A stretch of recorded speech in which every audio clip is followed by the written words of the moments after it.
Storytelling. I think when I work with brands and I start talking about storytelling, oftentimes we start to picture what storytelling looks like. For this group, I think it's what we are really good at. Most of us would admit to being great storytellers, especially to each other.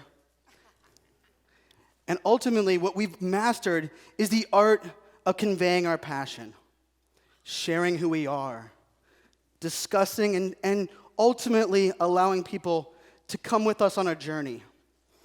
As J.K. Rowling said, there's always room for a story that can transport people to another place.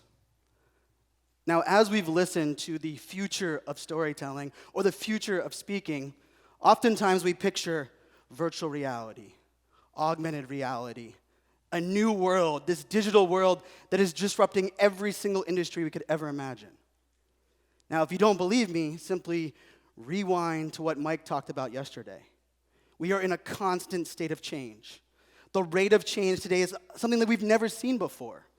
And ultimately, we have to start thinking about, rather than how our stories can transport people to another place, how do we connect our stories with people that are not in the place that we are currently at?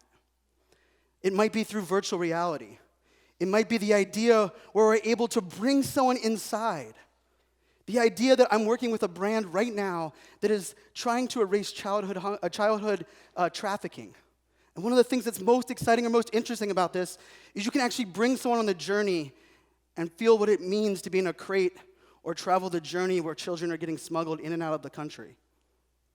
This is empathy at a whole different level. This is storytelling, taking things from a whole different world far beyond where they are today. Or augmented reality, such as Pokemon Go, or some of the things that are out there today, when it comes to overlaying digital components on our audience. Tomorrow you're going to hear Chris Penn talk here on this stage, and he's one of the smartest guys I've ever met in the world, might be the smartest guy in the world. And he does some amazing things, and right now he posted recently in this group about this idea of tracking sentiment and emotion while you're on stage. The idea that we could wear contacts and glasses and truly feel how you guys feel. Now, I'm not sure about doing that in this audience. It could be really dangerous. But ultimately, these things seem exciting. They seem different. But I'm here to tell you, they are different. They are exciting. But they're not exactly here today. And to prove that, I think this is something we have to start thinking about and say, how do we get to where this doesn't scare us as much? Now, I firmly believe that virtual reality and augmented reality will be the empathy engines of the future. It will change how we talk and bring someone into our story. They're going to be able to feel things. They're going to be able to breathe things. I recently took off a virtual reality headset at South by Southwest, and I got to swim with the whales and feel the pollution as it was holding me down. My first comment when I took off my headset, where do I donate? We're able to transform this journey. But this journey is scary, and I can tell you, creating the content in this new reality is overwhelming. And the question I always get is, do people want this? Is this what those millennials want? Now, I'm a pager-wearing millennial. No, it does not work. But I'm 36 years old. I'm a dad of 3 girls. And for me, I'm on the upper end of those millennials that we've been discussing. And ultimately, when you start talking about millennials, much like Mike said yesterday, there's things that you have to break down, not only the age differences, but what people want, where people are going. But beyond that, we have to start figuring out, is what we're presenting today online representing what we do here on this stage? I'm going to pull this stat because I thought it was really interesting. It was from the NSA magazine, this most recent issue. And it said 75% of millennials believe that attending live events is more impactful than taking them online. And so for many of you right now, you're like, yes, I don't have to listen to that guy talk about online storytelling and going and doing virtual reality. If all those damn millennials right now, they don't want it. But I look at this completely different. When we go to an offline event, when we see someone on stage, it transforms us. We get chills from their stories. We go along with them on those journeys. So when I look at this, I ultimately look at it as we do a really bad job of doing what we do on this stage in the online world. So I'm here to talk to you about how do we take what we are all so good at on these stages and transition that into the online world of today so that ultimately you're ready for the virtual reality, augmented reality of the future. So what I'm telling you and what I'm here to tell you today is that online will never replace offline. Never. And I'm a millennial, so you can write that down. A millennial told me to. But what online does is it gives you the opportunity to reach new people, reach new brands, connect with new opportunities. And one of my favorite things to do is it allows me to connect with people in such a way that when I first meet them offline, and it happened here at this event, it is not a handshake. For me, it's usually a hug and a selfie. Because I've been able to build a relationship, connect with people, leveraging the power of digital and online in such a way that we have a friendship and a bond, much like you would face-to-face. But as we think about storytelling, as we start talking about digital, we have to remember to stay to our core of what makes us great on these stages. And I know we brought up Simon Sinek's why, but this is one of the things that we walk through, that is, this is a stat that kind of almost contradicts the previous one. 40% of millennials say they trust YouTube creators, understand them better than their friends. 40% of millennials feel that YouTube creators understand them better than their friends. Now, as a parent, I'm like, why do their parents let them watch so much YouTube? But ultimately, we have to start looking at this and saying, why? Why do they trust someone that they're just watching online or on YouTube or watching a video? What's that connection? What really allows them to feel like, hey, this is someone I trust? Does anyone in this room believe that Matthew McConaughey drives a Lincoln car?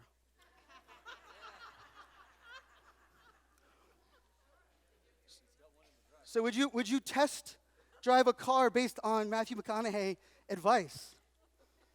Or would you go to a YouTube creator that's test-driven 200 cars that looks like you, that has the same pain points as you, that understands that Cheerios will get crumbled in the back seat, that understands that you need a remote to unlock your door? You're damn right I'm going to listen to a YouTube creator because they relate with me.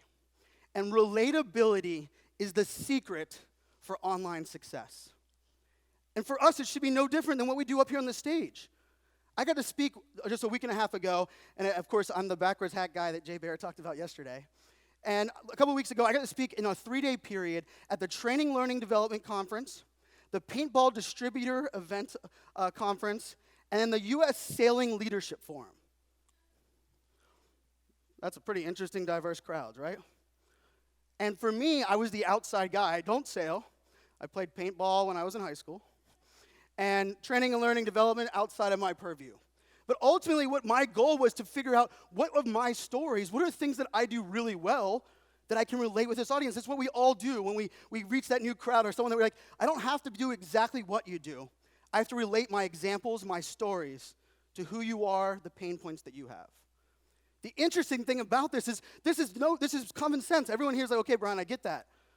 For some reason, when we take out that phone and then we press the button, we forget all of the things that make us great up here, and we become stone cold readers that look like we are programmatic, and we are not relatable, we're not personable, we're sure as hell trying to be perfect, and we're telling a story in a way that we're like broadcasting out of, and we say, online doesn't work for me. They have to come see me on stage. Ultimately, when we're starting to press this button, we have to start thinking about what do we do great offline, and how do we bring that online? And relatability is the secret. Now, we might be thinking, okay, Brian, you said augmented reality, virtual reality, and I have a couple headsets with me that I'll have in the breakout room. But one of the things that I like to do is, and I'm going to kind of pull a quote from What About Bob? And yes, I'm a millennial quoting What About Bob with Bill Murray. And he always said, baby steps to the elevator, baby steps down the street. And change is scary as hell. Change is at a speed right now we can't even keep up with it. Ultimately, I was studying some things with VR and AR to include in my presentation, and it changed between Monday and Friday this week. The rate of change is so scary. We have to figure out, what can I start doing today to take those baby steps to be ready for tomorrow? And I believe live video is the secret. Live video today. How many people have seen Facebook Lives all over your feed? All right. I guess everybody else is not on Facebook. Live video and its power comes through in that relatability, through that authenticity. I helped launch the very first Facebook Live for some small brands you might have heard, like Samsung, Dell, IBM, the Super Bowl. I built the strategies and launched their live video programs. And one of the things that I kind of worked with them on is we just have to press the button. And ultimately, you have to have a story to tell. Every one of those brands finding a story that was relatable was painstaking. But everyone in this audience, we have the stories. We have the passion. We have the conviction. We don't get on this stage if we didn't have it. So we get to jumpstart this. But the problem with live video, and it's the reason live video is powerful, is that anyone can go live, which makes it really powerful. The reason most live videos suck is because anyone can go live. Ultimately, we have to figure out what works, where live video fits, and how it gets us down that path. And for me, the most powerful phrase that you can simply say on live video is this. When someone asks you a question, simply, if you don't know the answer, simply say, I do not know. Now, for speakers, we're not used to admitting we don't know anything. We like to convey that we are thought leaders. We know the data. We are here. But in live video, saying I don't know adds validity to what you do know. Now, you might be saying, okay, Brian, that's fine. But I'm curious, in this room, how many people know of a brand that is perfect?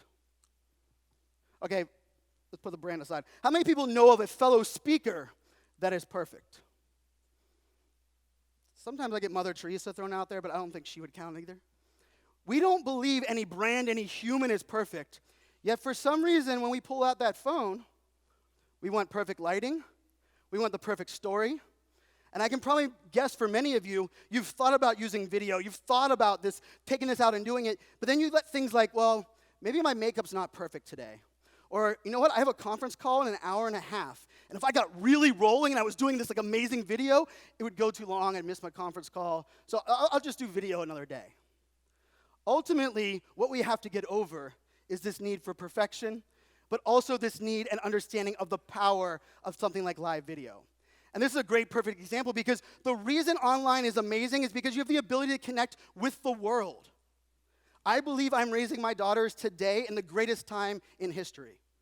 I grew up in Pittsburgh, Pennsylvania, hence the terrible towel in Baltimore. There you go. And growing up in Pittsburgh, the only thing we were really exposed to growing up was Pittsburgh and then a vacation to Ocean City, Maryland.